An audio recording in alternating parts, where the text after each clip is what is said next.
Group number 15, पहला element nitrogen, दूसरा phosphorus, तीसरा आर्सेनिक, चौथा एंटीमनी का सिंबल सिपाही, और लास्ट में किस्मत का भाई याद हो गया था। पेरेंट नंबर, शेल नंबर यही से पता चलेगा। नंबर ऑफ शेल 2 है, नंबर ऑफ शेल 3 है, नंबर ऑफ शेल 4 है, नंबर ऑफ शेल 5 है, नंबर ऑफ शेल 6 है। सबके वैलेंस शेल में कितने इलेक्ट्रॉन है? 5। कितने इलेक्ट्रॉन है? 5। ओके। अभी यहां से जो हमको शुरू करना है वो है रिएक्शन ऑफ ग्रुप 15 एलिमेंट्स। ठीक है, तो ग्रुप नंबर 15 के एलिमेंट्स के साथ क्या करना है? रिएक्शन करना है। अब ग्रुप नंबर 15 में कौन कौन है? नाइट्रोजन से लेकर कौन है? बिस्मथ। इन सब के लिए कॉमन सिंबल यूज करता हूं और ये कॉमन सिंबल रहेगा M। A B C D कोई भी यूज कर सकते हो, Z का कोई भी। मैं कौन सा यूज कर रहा हूं? M। ऐसा नहीं कि M N भी कर सकते हैं, Z भी कर सकते हैं, कोई भी कर सकते हैं, मैं यहाँ पे यूज करता हूँ M। तो इसके बाद M का मतलब क्या हो गया? नाइट्रोजन और बिस्मथ, इनमें से कोई भी है। नाइट्रोजन, फास्फोरस, आर्सेनिक, स्टिबाइन और बिस्मथ। ठीक है, याद रखना। तो reactions of group number 15 elements, मतलब किसके रिएक्शन? M के रिएक्शन। किसके रिएक्शन? M के रिएक्शन। अब ये देखना है रिएक्शन किसके साथ करनी है। तो सबसे पहले जो हमको देखना है वो है रिएक्शन विथ H2, मतलब किसके साथ रिएक्शन करेंगे? हाइड्रोजन के साथ। किसके साथ करेंगे? हाइड्रोजन के साथ। अब यहाँ पे मेरे पास M है और यहाँ पे मेरे पास हाइड्रोजन है। हाइड्रोजन कितने बॉन्ड बनाता है? एक हाइड्रोजन 1, तो इसके नीचे लिखेंगे 1। M मतलब ग्रुप नंबर 15 कितने एलिमेंट्स कितने बॉन्ड बनाते हैं? 3 बॉन्ड बनाते हैं ग्राउंड स्टेट में और 5 बॉन्ड बनाते हैं एक्साइटेड स्टेट में। पहले ग्राउंड स्टेट की बात करते हैं। तो ग्राउंड स्टेट में कितने बॉन्ड बनाएगा? तो मॉलिक्यूलर फार्मूला क्या बनेगा? M1H3। ठीक है, तो M का रिएक्शन हाइड्रोजन के साथ करेंगे तो पहला फॉर्मूला बनेगा MH3। सही या गलत? ठीक है ना? सपोज ये हमेशा एक ही बॉन्ड बनाता है क्या? ये और है, सॉरी, हमेशा 3 ही बॉन्ड बनाते हैं। अरे हमेशा 3 ही बॉन्ड बनाते हैं? नहीं, 3 बॉन्ड कब बनाते हैं? ग्राउंड स्टेट में। एक्साइटेड स्टेट में कितने बॉन्ड बनाएंगे? 5। तो लिख दिया मैंने यहाँ पे M जो रहेगा वो 5 बॉन्ड बनाएगा और H जो रहेगा वो 1 बॉन्ड बनाएगा। क्रॉस मल्टीप्लिकेशन कर दिया, क्या होगा? क्या बनेगा? MH5। ओके, इनमें से कौन सा पॉसिबल है, कौन सा एग्जिस्ट कर रहा था और कौन एग्जिस्ट नहीं करेगा?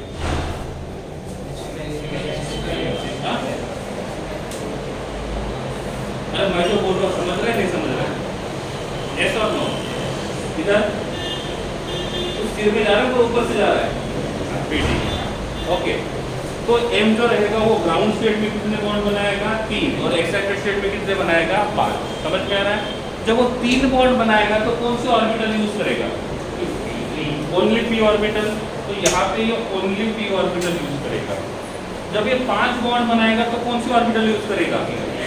s ऑर्बिटल यूज करेगा, p ऑर्बिटल यूज करेगा, d ऑर्बिटल। ये मिलने वाला है नहीं। ठीक है, हाँ।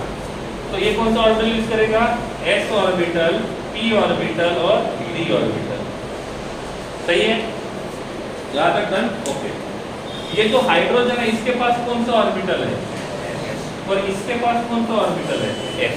समझ में आ रहा है? ओके। हमने कौन से सबशेल देखे थे? कौन से सबशेल देखे थे? हमने देखे थे S, P, D और F।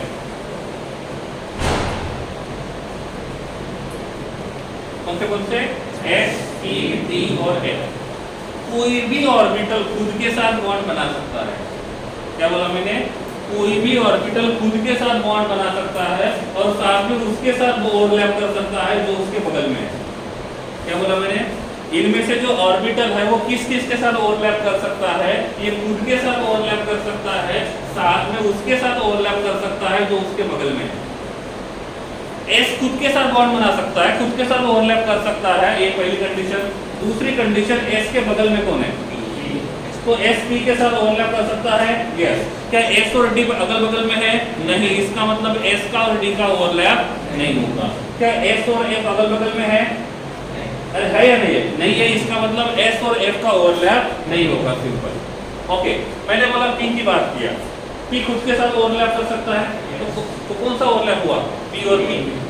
पी के बगल में कौन है? एक साइड में एस, तो पी एस के साथ ओवरलैप कर सकता है। पी के दूसरे साइड में कौन है?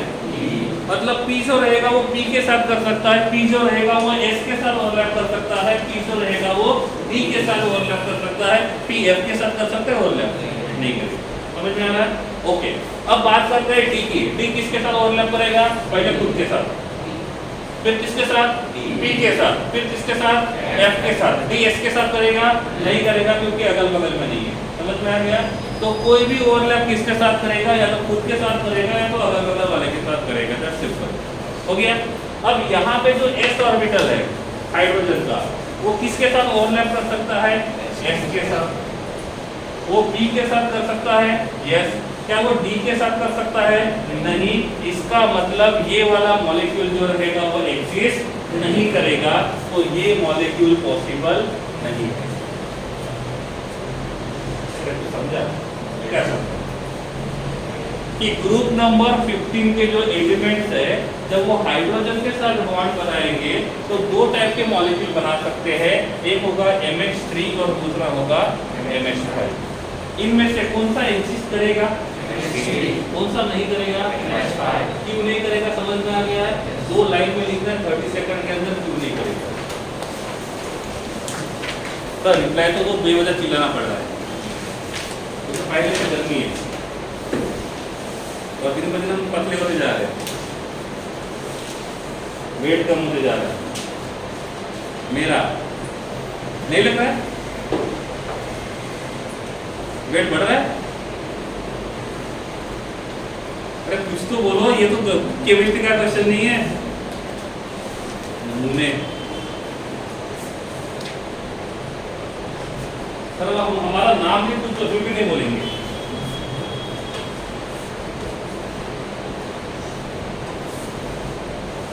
तो गेट के ऊपर आके वहां पे से कसम लेते हो, आज हम क्लास में कुछ नहीं बोलेंगे, चाहे लाइट जाए या आए।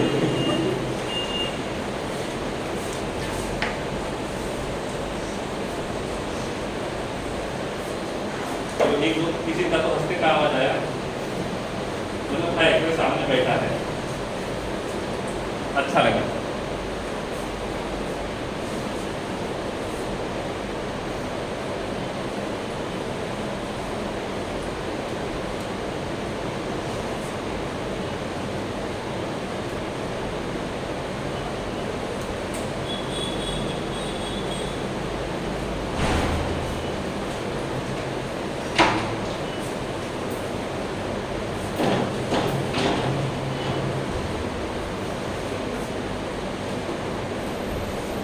ठीक है, चलो क्लोज कर दो इधर। फास्ट लिखने की आदत डाल दो, ठीक है। अब इतना तो है कि यही मॉलिक्यूल एग्जिस्ट करेगा, ये वाला मॉलिक्यूल एग्जिस्ट नहीं करेगा। सपोज हमने ये M के जगह नाइट्रोजन लिया तो क्या बनेगा? NH। सपोज हमने M के जगह P लिया तो नेक्स्ट वाला क्या मिलेगा? ASH3। नेक्स्ट वाला क्या मिलेगा? SPH3। और नेक्स्ट वाला क्या मिलेगा? BiH। ये मिल गया, ठीक है। अब मैंने बोला मुझे इसका स्ट्रक्चर निकालना है और इसमें ये M जो है इसका हाइब्रिडाइजेशन निकालना है, तो क्या हो सकता है? सोचो क्या हो सकता है? M कितने बॉन्ड बनाएगा? 3। M के पास क्या रहेगा? Lone pair. हाइब्रिडाइजेशन क्या होगा, कैसे होगा, अरे सिग्मा सिग्मा सिग्मा, और ये कौन है, मिकी माउस का कान, लोन पेयर। फॉर्मूला क्या है, क्या फॉर्मूला है, हाँ, number of sigma bond plus lone pair. कितने सिग्मा बॉन्ड है, 3, लोन पेयर कितना है, 1, कितने हो गए, 4, hybrid orbital 4, hybridisation sp3। Bond angle होना चाहिए 109.5, इतना ही होगा या कम ज्यादा होगा, कम होगा, कितना कम होगा, 2.5 से कम होगा। क्यों 2.5 से कम होगा, एक लोन पेयर है, तो इसका बॉन्ड एंगल कितना होगा, अप्रोक्सीमेट कितना होगा, 107, कितना होगा, 107। यहाँ तक ठीक है, ओके। दूसरी बात, melting point, melting point, melting point is directly proportional to molecular mass. जिसका मॉलिक्यूलर मास ज्यादा रहेगा उसका मेल्टिंग पॉइंट ज्यादा रहेगा। मॉलिक्यूलर फॉर्म जब भी प्रेजेंट होता है मॉलिक्यूल से, जब भी हम किसी मॉलिक्यूल का मेल्टिंग पॉइंट या बॉइलिंग पॉइंट ढूंढते हैं तो उसका मॉलिक्यूलर मास पता होना चाहिए। जिसका मॉलिक्यूलर मास ज्यादा होगा उसका मेल्टिंग पॉइंट बॉइलिंग पॉइंट ज्यादा होगा। एग्जांपल के लिए यहाँ लिया मैंने C5H12, हाइड्रोकार्बन है, कितने कार्बन का, 5 कार्बन का, नाम क्या होगा, अरे अल्केन है, एल्कीन है, अल्काइन है, कैसे पता चला, जितने कार्बन है उसके डबल प्लस 2 हाइड्रोजन है, इसका मतलब ये क्या होगा, एल्केन, तो इसका नाम क्या रहेगा, पेंटेन। ओके, ये पेंटेन है। यहाँ पे मैंने लिखा C8H18, इसका नाम क्या रहेगा, ऑक्टेट है। मैंने आपको क्वेश्चन पूछा पेंटेन और ऑक्टेट में से किसका मॉलिक्यूलर मास ज्यादा है, ऑक्टेन का। अरे इसमें कार्बन कम है, कार्बन ज्यादा है, हाइड्रोजन कम है, हाइड्रोजन ज्यादा है, कॉमन सेंस की बात है, जिसके पास एटम ज्यादा रहेंगे उसका मॉलिक्यूलर मास ज्यादा रहेगा। तो क्वेश्चन क्या पूछा था मैंने, दोनों में से किसका मॉलिक्यूलर मास ज्यादा रहेगा। अब मैं आपको पूछता हूँ दोनों में से किसका मेल्टिंग पॉइंट ज्यादा रहेगा, किसका, ऑक्टेन। समझा नहीं समझा, अब डायरेक्ट क्वेश्चन पूछता हूँ, इनमें से किसका मेल्टिंग पॉइंट ज्यादा होगा, कैसे पता चला, पहले मॉलिक्यूलर मास को ढूंढेंगे, मॉलिक्यूलर मास से हम लोग ये पता लगाएंगे कि किसका मेल्टिंग पॉइंट बॉइलिंग पॉइंट ज्यादा रहेगा। समझ में आ गया है। तो पहला पॉइंट आता है मेल्टिंग पॉइंट में, and melting point is directly proportional to molecular mass. NH3 और PH3 किसका मॉलिक्यूलर मास ज्यादा होगा, PH3 और ASH3, ASH3 और SPH3, SPH3 और BIH3, तो सबसे ज्यादा मास किसका होगा, सबसे कम किसका होगा, तो मेल्टिंग पॉइंट ज्यादा किसका रहेगा, सबसे कम किसका होगा। ये समझा, ओके। सीक्वेंस क्या होगा, एक्सपेक्टेड बोल रहा हूँ, एक्सपेक्ट, यही पढ़ा ना मैं अभी तक। क्या होगा सीक्वेंस, NH3 से ज्यादा PH3 से ज्यादा ASH3 से ज्यादा SPH3 से ज्यादा BIH3। अभी कैसा आवाज है, अच्छा लगता है, ऐसा लगता है कि सामने आएगा, ऑनलाइन पढ़ाई जैसे नहीं लगता। ठीक है, हो गया।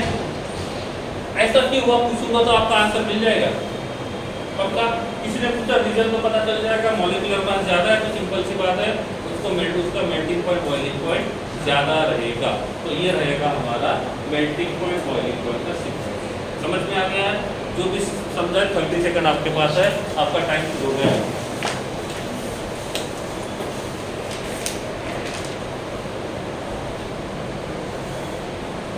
तो बंद है, टाइम क्यों नहीं पड़ रहा है।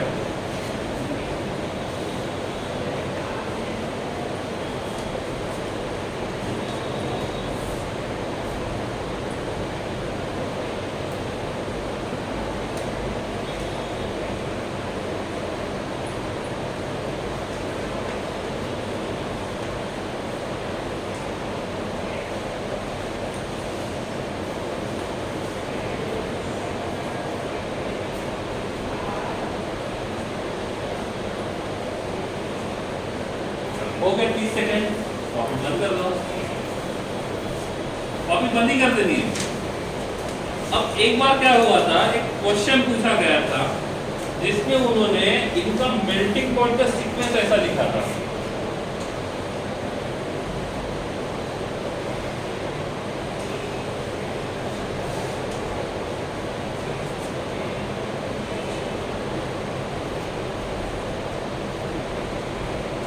ऐसा अब क्वेश्चन में पूछा था ये सीक्वेंस सही है कि गलत है। सही है तो लिखना था सही, और गलत है तो लिखना था क्यों गलत है। क्या करते? हाँ? अरे सीक्वेंस सही है गलत है, क्यों गलत है? Molecular formula. और जैसे आपने गलत वाले आंसर के ऊपर टिक किया रेड सिग्नल पर, इसका मतलब आंसर सही है, ये सही है, आपका आंसर गलत है और ये गड़बड़ कर रहा है। सोचो क्यों?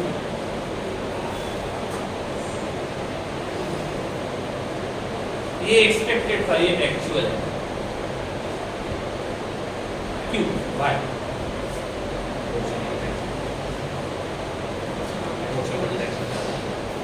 कैसे पता?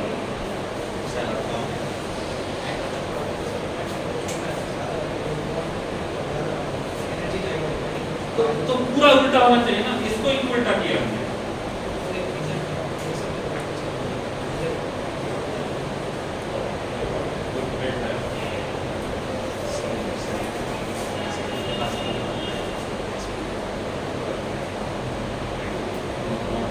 Anyone?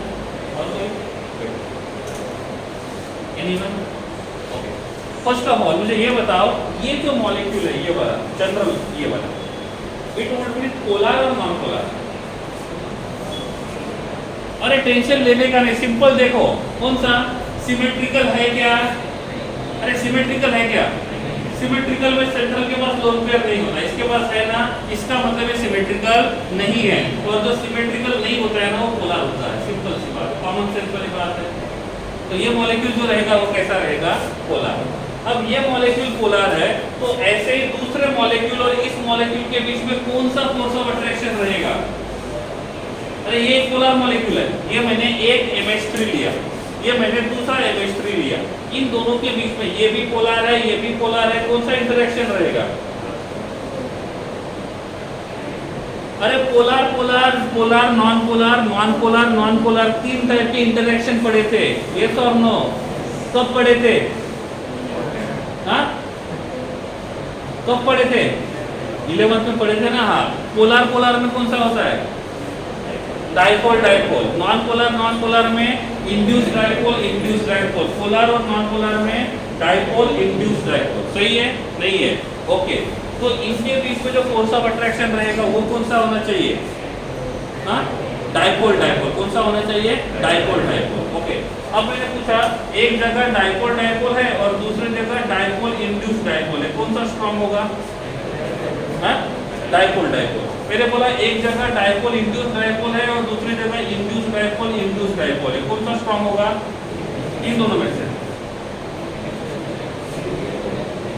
अरे डाइपोल डाइपोल और सॉरी इंड्यूस डाइपोल और डाइपोल इंड्यूस डाइपोल में से कौन सा स्ट्रांग होगा? Induce dipole dipole. अब मैंने बोला मेरे पास एक जगह डाइपोल डाइपोल है और दूसरी जगह H बॉन्डिंग है, कौन सा स्ट्रांग होगा? H bonding. Okay, H bonding होने के लिए पहली कंडीशन क्या है? एसिडिक हाइड्रोजन होना चाहिए। और एसिडिक हाइड्रोजन का मतलब क्या होता है? क्या होता है? जो हाइड्रोजन स्ट्रॉन्ग इलेक्ट्रोनेगेटिव एलिमेंट के साथ अटैच्ड है उसके बोलते हैं एसिडिक हाइड्रोजन। और स्ट्रॉन्ग इलेक्ट्रोनेगेटिव एटम कौन से है? वहां पे है नाइट्रोजन, ऑक्सीजन, क्लोरीन। सही है? इनमें से किसी के पास, इनमें से किसके पास एसिडिक हाइड्रोजन हो सकता है? NH3। तो इनमें से कौन H बॉन्डिंग बना सकता है? कौन बना सकता है? NH3। तो NH3 H बॉन्डिंग बना सकता है, तो NH3 और फोर्स ऑफ अट्रैक्शन रहेगा? हाँ, NH3 और NH3 के बीच में कौन सा फोर्स ऑफ अट्रैक्शन रहेगा? Hydrogen bonding. इन सब में कौन सा फोर्स ऑफ अट्रैक्शन है? Dipole dipole. इसमें कौन सा फोर्स ऑफ अट्रैक्शन है? डाइपोल डाइपोल तो है, लेकिन डाइपोल डाइपोल के साथ क्या प्रेजेंट है? H बॉन्डिंग प्रेजेंट है। और इसीलिए अमोनिया का मेल्टिंग पॉइंट सबसे ज्यादा है। समझ में आ गया? सीक्वेंस के हिसाब से अमोनिया का मेल्टिंग पॉइंट सबसे कम होना चाहिए था, बट एक्चुअल में अमोनिया का मेल्टिंग पॉइंट सबसे ज्यादा है। व्हाई? बिकॉज बाकी में जो फोर्स ऑफ अट्रैक्शन है वो कौन सा है? Dipole dipole. लेकिन अमोनिया में जो फोर्स ऑफ अट्रैक्शन है वो कौन सा है? H bonding. और इसीलिए अमोनिया का मेल्टिंग पॉइंट सबसे ज्यादा है। नहीं समझ? ऑब्जेक्शन?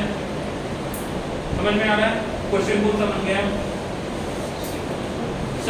क्वेश्चन कौन सा बन गया? अमोनिया का मेल्टिंग पॉइंट सबसे कम होना चाहिए था, बट रियल में अमोनिया का मेल्टिंग पॉइंट सबसे ज्यादा है। क्यों? लिख दो जल्दी। 30 सेकंड आपके पास है। अरे आपको सच में समझ में नहीं आ रहा है तो बोलना ही नहीं है।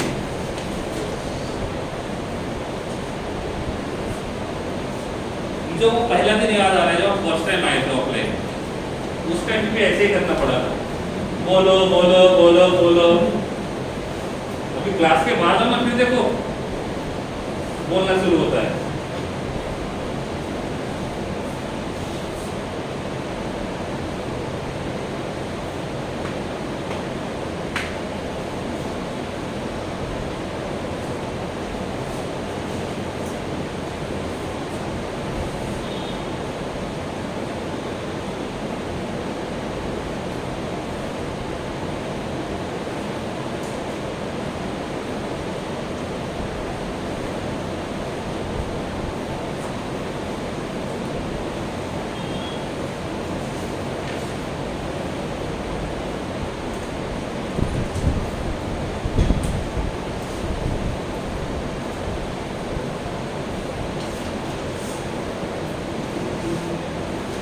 ठीक है? चलो, ये तो हुई बात मेल्टिंग पॉइंट की। ठीक है, ये तो हुई बात मेल्टिंग पॉइंट।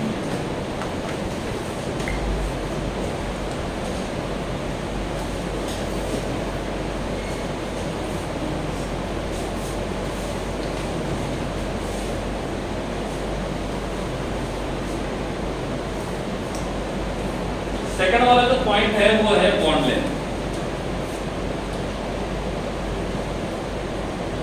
कौन सा बॉन्ड लेंथ? M और हाइड्रोजन। कौन सा बॉन्ड लेंथ? M और हाइड्रोजन। किसमें बॉन्ड लेंथ सबसे ज्यादा रहेगा? NH3 या BiH3? NH3 या BH3? BiH3। सब में कॉमन कौन है? H। तो इसमें क्या होगा? नाइट्रोजन, एक ही बॉन्ड निकालता हूं मैं, nitrogen attach to hydrogen. Phosphorus में क्या होगा? Phosphorus attach to hydrogen. उसके बाद कौन आता है? आर्सेनिक, और ये रहेगा हाइड्रोजन। उसके बाद क्या होगा?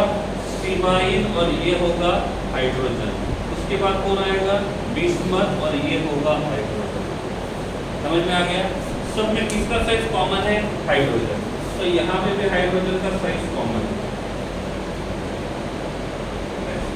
चेंज किसका हो रहा है? यहाँ पे कौन था? नाइट्रोजन। यहाँ पे कौन है? फॉस्फोरस। इसमें कौन है? आर्सेनिक। समझ में आ रहा है? तो इनका साइज बढ़ने की वजह से बॉन्ड लेंथ बढ़ेगा या कम होगा? बढ़ेगा। तो लिख सकते हैं bond length top to bottom जाते हैं तो बॉन्ड लेंथ बढ़ेगा या कम होगा? टॉप टू बॉटम जाएंगे तो बॉन्ड लेंथ जो रहेगा वो बढ़ जाएगा। समझ में आ गया? अब किसमें बॉन्ड लेंथ सबसे कम है? तो बॉन्ड लेंथ ज्यादा होगा तो फोर्स ऑफ अट्रैक्शन ज्यादा रहेगा, या बॉन्ड लेंथ कम रहेगा तो फोर्स ऑफ अट्रैक्शन ज्यादा होगा? बॉन्ड लेंथ कम रहेगा तो फोर्स ऑफ अट्रैक्शन ज्यादा होगा। ऐसा उल्टा नहीं हो गया? ठीक। इसके बीच का बॉन्ड जल्दी टूटेगा? किसके बीच का बॉन्ड जल्दी नहीं टूटेगा? कौन सा बॉन्ड तोड़ने के लिए ज्यादा एनर्जी देना पड़ेगा? और बॉन्ड तोड़ने के लिए जो एनर्जी देते हो उसको केमिस्ट्री में क्या बोलते हैं? Bond dissociation energy. क्या बोलते हैं? Bond dissociation energy. तीसरा बॉन्ड डिसोसिएशन एनर्जी। तो टॉप टू बॉटम जाते हैं तो बॉन्ड डिसोसिएशन एंथैल्पी बढ़ेगा या कम होगा? पक्का? लिख देता हूँ, भरोसा करते हैं मैंने। ओके, तो किसका बॉन्ड इजीली टूटेगा? और जब वो बॉन्ड टूटेगा तो आपको क्या मिलेगा? हाइड्रोजन मिलेगा। पक्का मिलेगा नहीं मिलेगा? ओके। अब जो ऑक्सीडाइजिंग एजेंट होता है उसका काम होता है ऑक्सीजन को देना। तो ऑक्सीडाइजिंग एजेंट क्या करेगा? ऑक्सीजन देगा आपको। सपोज हमको कोई रिएक्शन करना है, उस रिएक्शन में ऑक्सीजन को ऐड करना है तो किसको ऐड करेंगे? Oxidising agent. काम कौन सा करेगा? ऑक्सीजन प्रोवाइड करने का काम करेगा। सपोज मैंने यहाँ पे रिड्यूसिंग एजेंट यूज किया तो ये क्या करेगा? हाइड्रोजन को देने का काम करेगा। तो ऑक्सीडाइजिंग एजेंट का काम होता है हाइड्रोजन ऑक्सीजन को देना, तो रिड्यूसिंग एजेंट का काम होता है हाइड्रोजन को देगा। इनमें से किसके बीच का कौन हाइड्रोजन का बॉन्ड इजीली तोड़ेगा? कौन हाइड्रोजन को इजीली देगा? तो कौन रिड्यूसिंग एजेंट का काम इजीली करेगा? किसका रिड्यूसिंग पावर सबसे ज्यादा रहेगा? ये समझो, ये समझो, ये सब ठीक है। तो अब हम रिड्यूसिंग एजेंट के हिसाब से जाते हैं। नंबर 4 हम रिड्यूसिंग एजेंट के एबिलिटी के साथ जाते हैं। तो किसका रिड्यूसिंग एजेंट का एबिलिटी सबसे ज्यादा है? तो बोल सकते हैं जब टॉप टू बॉटम जाएंगे तो रिड्यूसिंग एजेंट का एबिलिटी बढ़ेगा। सही या गलत? पक्का देख लो एक बार।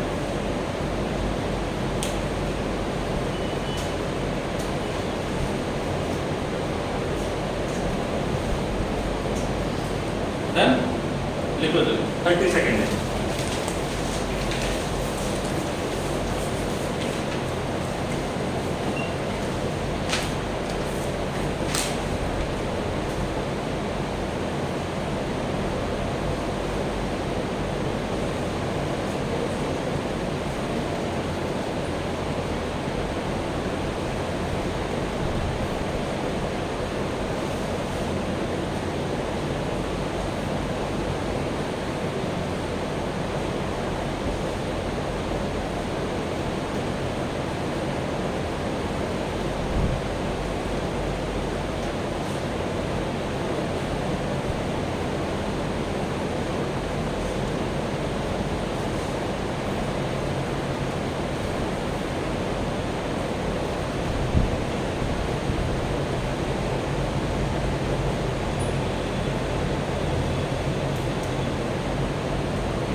ठीक है।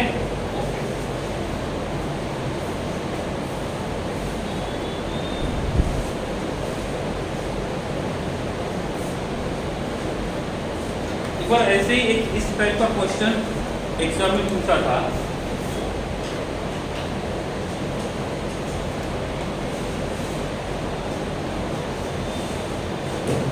इन दोनों में से कौन सा मॉलिक्यूल ज्यादा आयोनिक कैरेक्टर शो करेगा? क्वेश्चन क्या है? इन दोनों में से कौन सा मॉलिक्यूल ज्यादा आयोनिक कैरेक्टर शो करेगा? 30 सेकंड के तो सोचने के लिए।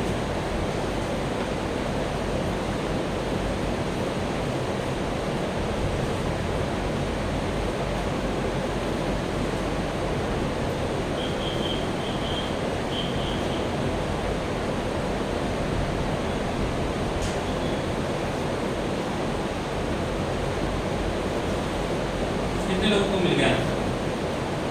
एनीवन? अरे बोल दो। ऐसा ना सर मन में था यही आंसर लेकिन मैंने बोला नहीं। ऐसा होता है, लेकिन ऐसा तभी ज्यादा होता है जब हम बोलते नहीं। ओके चलो, मुझे बताओ इनमें से किसमें मेटालिक कैरेक्टर ज्यादा होगा? हाँ, Pr। और नॉन मेटालिक कैरेक्टर, मतलब टॉप टू बॉटम जाएंगे तो मेटालिक कैरेक्टर बढ़ेगा और नॉन मेटालिक कैरेक्टर कम होगा। यहाँ पे हाइड्रोजन मेटल है कि नॉन मेटल है? हाइड्रोजन नॉन मेटल है, याद रखो, ठीक है, यहाँ चिपका दो।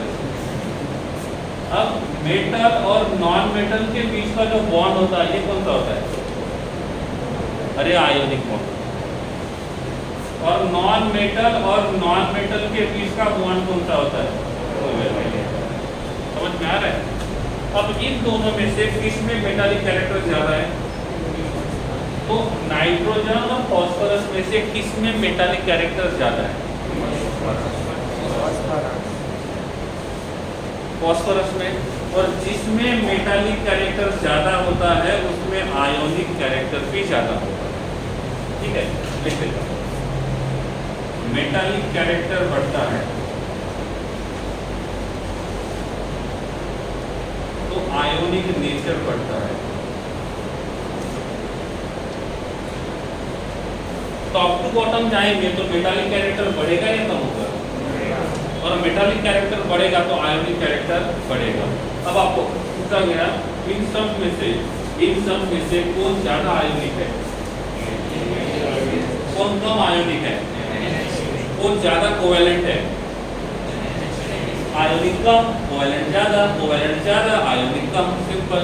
तो इसमें आयोनिक कैरेक्टर सबसे ज्यादा है, इसमें कोवेलेंट कैरेक्टर सबसे ज्यादा है। नहीं समझा? पक्का? फिर ऐसे क्यों चुपचाप बैठे हो?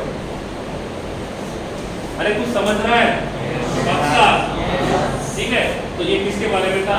मेटालिक कैरेक्टर और non metallic character, covalent character और आयोनिक कैरेक्टर। क्लियर हुआ यहाँ तक? चले आगे, ठीक है। तो ये किसके साथ रिएक्शन था?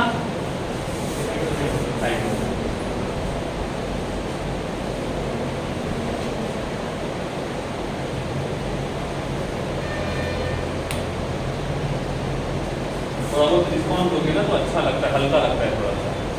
शांत बैठोगे ना तो फिर मजा नहीं आता पढ़ाने में।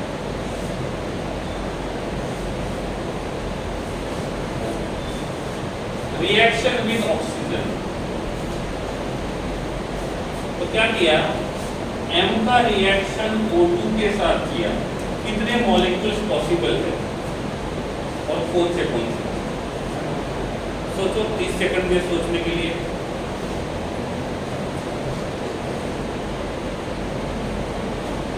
कौन सा मॉलिक्यूल पॉसिबल है और किस प्रकार से? चलो, यहाँ पे किसको लेना है? ऑक्सीजन। वेल, कितने बॉन्ड बनाता है? 2। क्या बनेगा? M2O3। सही है। इसका स्ट्रक्चर इमेजिन करो, तो पॉसिबल है वही इमेजिन करना है। इमेजिन करो। और M का ऑक्सीडेशन, M का हाइब्रिडाइजेशन, उस स्ट्रक्चर में M का हाइब्रिडाइजेशन।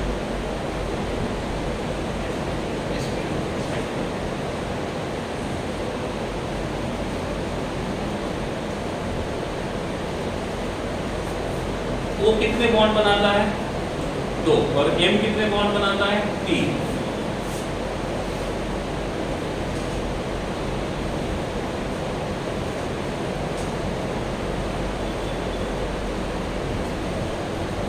सही है। M कितने बॉन्ड बनाता है? 3 बनाए हैं। O कितने बॉन्ड बनाता है? बनाए हैं। M के पास लोन पेयर रहेगा। M के पास लोन पेयर रहेगा, यस, तो यहाँ पे लोन पेयर रहेगा। O के पास कितने? 2। इस O के पास कितने? 2। इस M के पास 1, इस O के पास 2। ओके। अब इस ऑक्सीजन का हाइब्रिडाइजेशन क्या है? sp। इसका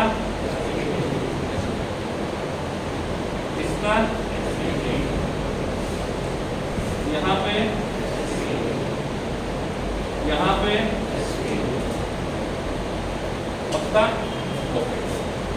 इसमें M का ऑक्सीडेशन नंबर कितना आएगा? एक ऑक्सीजन का -2, 3 ऑक्सीजन का -6, राइट साइड में जाएगा तो +6 डिवाइडेड बाय 2 तो कितना आएगा? ठीक है, ओके। ये कब जब वो 2 बॉन्ड बनाएगा तब या 5 बॉन्ड? M 5 बॉन्ड बनाएगा तब या 3 बॉन्ड बनाएगा तब? 3। M 5 बॉन्ड भी बनाता है तो यहाँ पे क्या लिखेंगे? 5। तो फॉर्मूला क्या बनेगा? और M2O5 क्या बनेगा? M2O5 हो गया। इसका स्ट्रक्चर इमेजिन करो।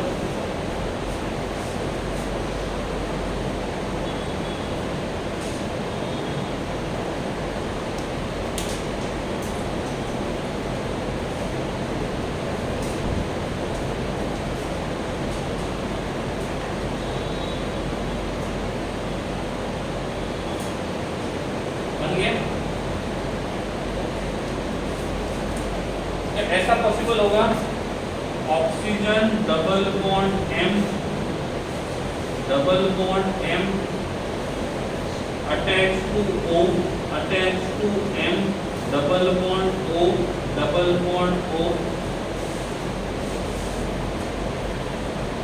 अरे आपने कितने बॉन्ड बनाएंगे ऐसा बोला यहाँ पे? 5। कितने बॉन्ड बनाए? 5। कितने बॉन्ड बनाए? 5। सही गलत है? अब क्या बाकी है?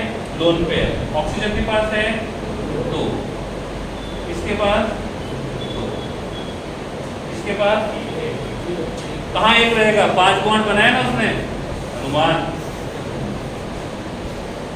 इसके पास 2 और इसके पास 2। ओके, हाइब्रिडाइजेशन कितना है? हाँ, sp2। ये कितना है? ये कितना है? ये कितना है? आगे जाओगे तो सेल मिलेगा, वो नहीं लिखूंगा आपने। ठीक है, अब मुझे बताओ यहाँ पे ये वाला मेटल M और ये वाला M क्या सिमिलरिटी है? सिमिलरिटी क्या है? हाइब्रिडाइजेशन। ये भी sp2 ये भी sp2। कॉमन सेंस है। डिफरेंस क्या है? एक के पास लोन पेयर है, दूसरे के पास लोन पेयर नहीं है। और बॉन्ड एक में 3 बॉन्ड बना है, दूसरे में 5। और ऑक्सीडेशन स्टेट एक में +5 एक में +3 और एक ग्राउंड स्टेट में है, दूसरा एक्साइटेड स्टेट में। और तो बोलेंगे आपको और तो पता भी नहीं होगा, लेकिन मुझे जो चाहिए वो आंसर नहीं मिला इसमें।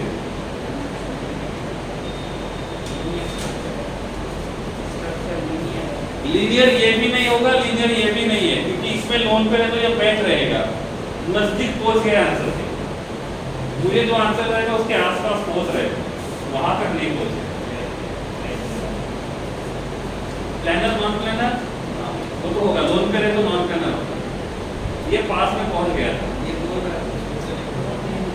Bond angle very good, expected था। इसमें कितना होगा बॉन्ड एंगल? इसमें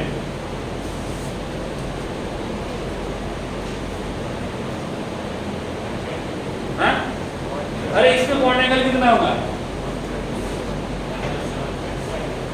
117.5। That's correct answer. इसके बदले में कुछ नहीं मिलेगा। होना कितना चाहिए था? 120, लेकिन कम क्यों हुआ? एक मिकी माउस का कान उसके पास है। इसका बॉन्ड एंगल कितना रहेगा? 120, क्योंकि हाइब्रिडाइजेशन क्या है? sp2 लोन पेयर है नहीं है, और इसीलिए इसका बॉन्ड एंगल 120 है, इसका बॉन्ड एंगल 117 है। और आप जो बोले थे ना और के आंसर में, ऐसे ही छोटी छोटी बातों पे क्वेश्चन पूछा जाता है। तो कुछ सिमिलरिटी आपने बताई और कुछ डिफरेंस में आप लोगों ने ही बताया था। उसको ऐसा पता जो मैंने एक्सपेक्ट नहीं किया। That is good. ठीक है, तो ये रहेगा M2O3 और M2O5।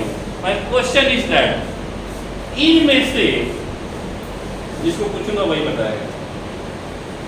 इनमें से कौन सा मॉलिक्यूल एग्जिस्ट नहीं करेगा एंड व्हाई? 30 सेकंड सोचने के लिए, उस घड़ी के हिसाब से नहीं। इन दोनों में से कौन सा मॉलिक्यूल पॉसिबल नहीं होगा और क्यों?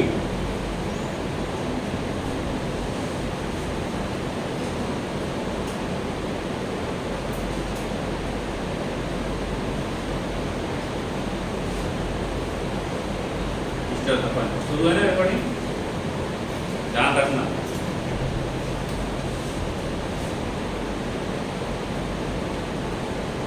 उधर देखेगा तो भी होगा, ये सब वही पे दिखता है। चलो हो गया। कितने लोगों को लगता है कि ये एग्जिस्ट नहीं करेगा? हाथ ऊपर करो। और जो किसी में हाथ ऊपर नहीं करेगा ना, उसको लिखने के लिए मिलेगा। ठीक है, जो चैप्टर कंप्लीट नहीं हुआ है वही मिलेगा 12th का सॉलिड स्टेट। जिन लोगों को लगता है कि ये एग्जिस्ट नहीं करेगा वो हाथ ऊपर करेंगे। फैन बहुत ऊपर है, नहीं लगेगा, आपने उंगलियां रहेगी वैसी। जिनको लगता है कि ये एग्जिस्ट नहीं करेगा, इतने लोग हैं। ओके, तो बाकी है क्या? नहीं, सभी हो। हाँ, किसको लगता है दोनों एग्जिस्ट नहीं करेंगे?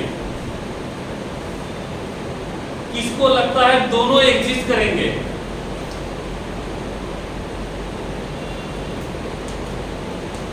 एकदम सही आंसर है, दोनों एग्जिस्ट करेंगे। क्यों? आपने क्या सोचा? ये 5 बॉन्ड बनाए होंगे, सही है ना? और 5 बॉन्ड बनाया होगा तो ओवरलैप जो होगा वो एग्जिस्ट नहीं करेगा, कोई बात नहीं। जब ये 3 बॉन्ड बनाता है तो कौन सा ऑर्बिटल यूज करता है? p। जब ये 5 बॉन्ड बनाएगा तो किसको यूज करेगा? s। किसको यूज करेगा? p। और किसको यूज करेगा? d। मैंने क्वेश्चन ये नहीं पूछा कौन सा स्टेबल है कौन सा अनस्टेबल है, मैंने क्वेश्चन ये पूछा था, क्या पूछा था? कौन एग्जिस्ट करेगा और कौन एग्जिस्ट नहीं करेगा। चला एक ही चिल्लाने में रिस्पॉन्स दिया, खराब हो जाएगा तो काम से गए थे तो पहले जॉब है नहीं, तो बिना इसके कौन जॉब देगा। ये इसकी बात आती है ऑक्सीजन पे। Atomic number first electronic configuration 1s2 2s2 2p4।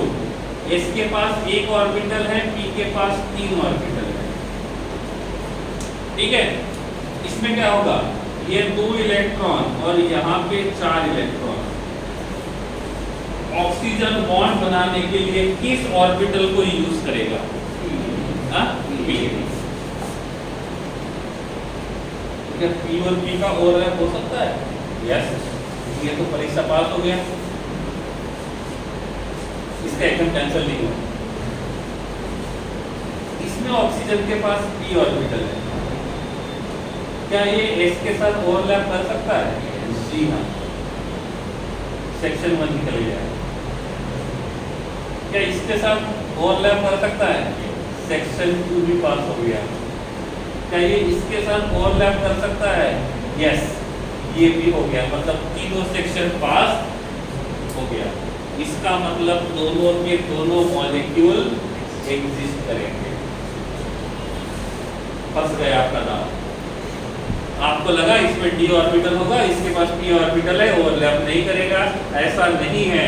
पहले ये तो देखो जिसके साथ उसने बॉन्ड बनाया है वो कौन से ऑर्बिटल को यूज करके बॉन्ड बनाएगा। समझा? कुछ नहीं समझा? पक्का?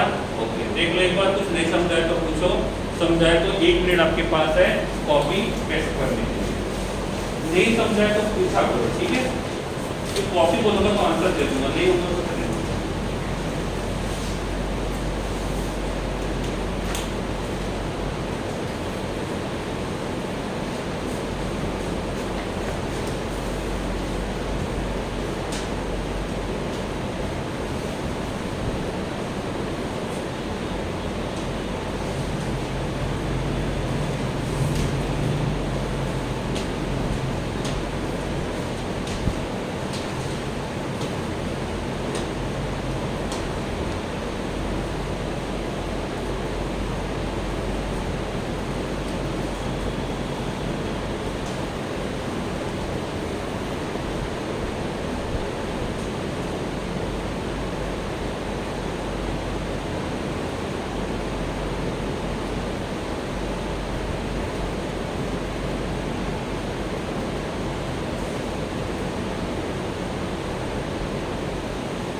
जब M2O3 पॉसिबल है, M2O5 पॉसिबल है, तो P2O3 भी पॉसिबल होगा और P2O5 भी पॉसिबल होगा। सही है? इस प्रकार का क्वेश्चन पूछा गया था, इस प्रकार का, यही में क्वेश्चन में ये पूछा गया था P2O5 और P2O3 दोनों में से किस में आयोनिक कैरेक्टर વધારે છે? 30 सेकंड हमारे पास है। बोलो 30 सेकंड है आपके पास। P2O3 और P2O5 में से किसका आयोनिक कैरेक्टर ज्यादा है? सिंपल लॉजिकल आसान क्वेश्चन।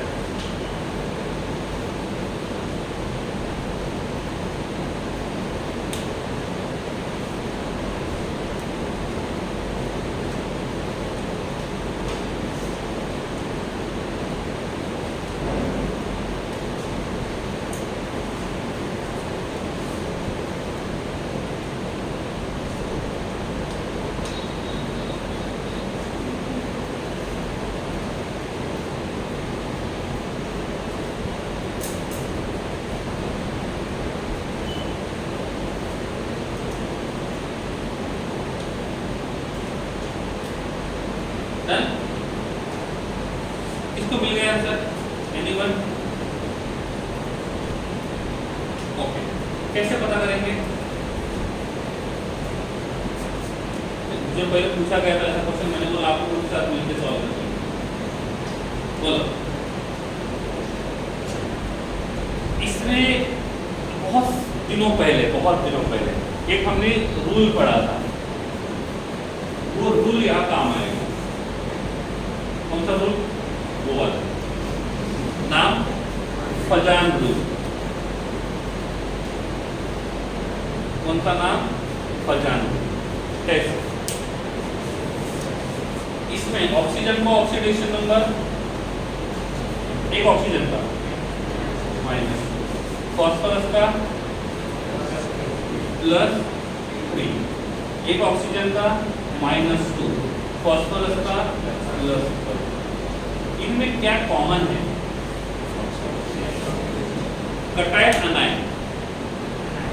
अनायन, तो वो हमारे किसी काम का नहीं होगा। क्या कॉमन नहीं है? कटायन। यहाँ पे कौन सा कटायन है?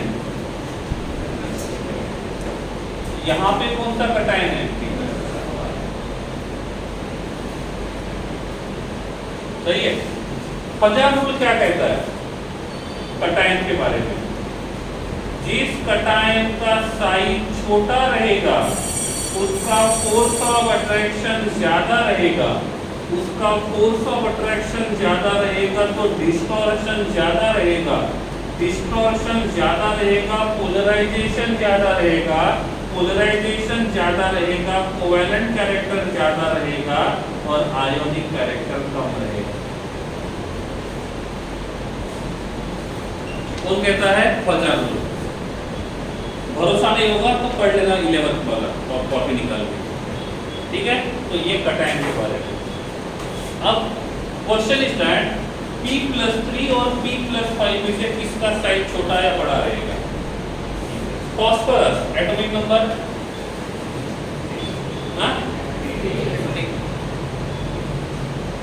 कितना? तो फर्स्ट शेल में 2, सेकंड में 8, इसमें 5, 2, 8 और 5। इसके ऊपर +3 है, इसने मतलब कितने इलेक्ट्रॉन लूज किए? 3। तो बचे कितने? 2। कितने शेल हो गए? 3। इसके पास पांचों के पांचों इलेक्ट्रॉन लूज किए तो बचे कितने? 2। इसके पास शेल कितने हैं? और इसके पास कितने हैं? 2। किसका साइज छोटा होगा? इसका P+5। और जिसका साइज छोटा उसका फोर्स ऑफ अट्रैक्शन ज्यादा, उसका डिस्टॉर्शन ज्यादा, पोलराइजेशन ज्यादा, कोवैलेंट कैरेक्टर ज्यादा, आयोनिक कैरेक्टर कम। मतलब इसमें आयनिक कैरेक्टर ज्यादा रहेगा। नहीं समझा? ठीक है, तो इन दोनों में से कहा गया था, इन दोनों में से किसका आयोनिक कैरेक्टर ज्यादा रहेगा? P2O3 का आयोनिक कैरेक्टर ज्यादा रहेगा और P2O5 का आयोनिक कैरेक्टर कम रहेगा। नहीं समझा? अरे यूज वही कंसेप्ट करना है जो हमने पहले पढ़ा है। क्लियर है? ये था एक क्वेश्चन। इसी के ऊपर से दूसरा क्वेश्चन, इन दोनों में से कौन ज्यादा एसिडिक है?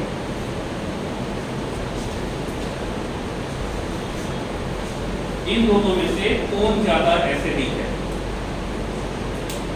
अपना आंसर व्हाट्सएप के ऊपर भेज देना है, फिर बताऊंगा सही है कि गलत। ठीक है, आज के लिए इतना।